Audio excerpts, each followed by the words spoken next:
Good day from CBK. So ang i-unbox natin ngayon is a ShopVac Micro 16, a 16-liter wet or dry vacuum from ShopVac na pwede natin gamitin sa ating living room, bedroom, kitchen, garage, at sa ibang parte ng ating bahay.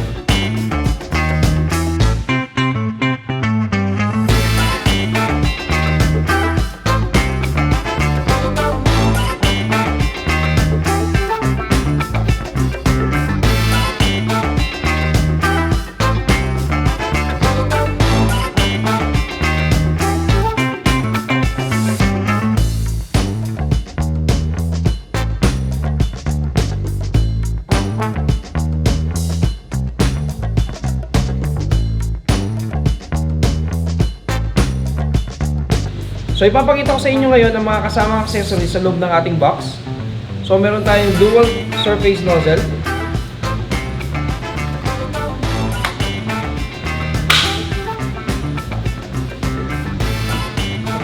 Then meron tayong kasamang dalawang extension tube.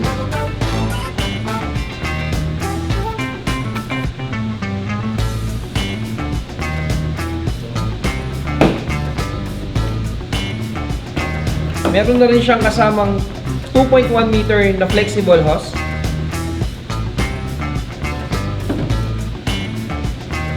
Crevice nozzle, 4 corners. Then meron na rin siyang Gulper Nozzle for our sofa. Meron na rin siyang round brush.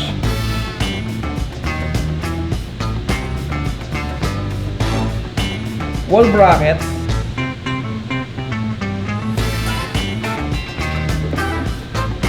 Dust bag.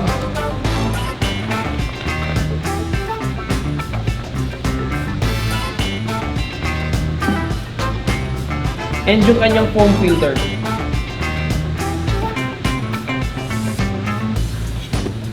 And syempre, meron na rin siyang kasamang manual.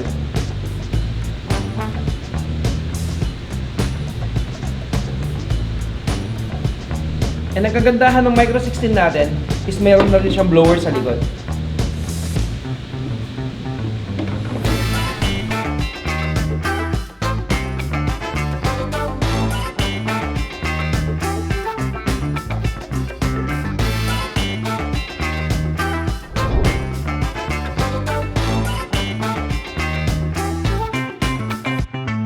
Yung blower function natin is pwedeng gamitin as a leaf blower sa ating garden, panglinis ng CPU, panglinis ng keyboard, and especially sa mga wet floors natin.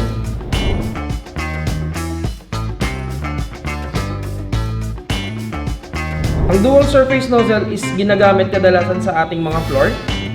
Ang kalimitang alam ng mga gumagamit ng vacuum is ang brush is for carpets, which is hindi po dapat natin siya ginagamit sa carpet kasi maghihimulmul yung carpet natin.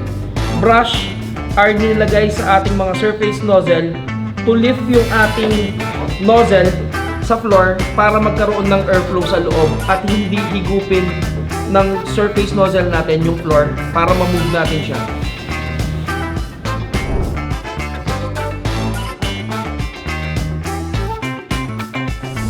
So all vacuums po may iba-ibang sizes na dust bag. Even magka-brand sila, may sariling dust bag ang per model natin.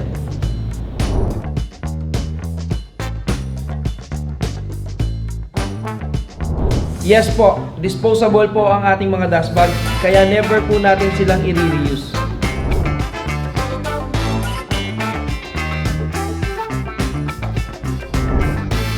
Kapag gagamitin ng ating vacuum sa wet application, kailangan natin alisin yung ating dust bag. Aalisin din natin yung ating foam filter. Tandaan, wala po tayong foam filter and dust bag kapag gagamitin natin ang ating vacuum sa wet.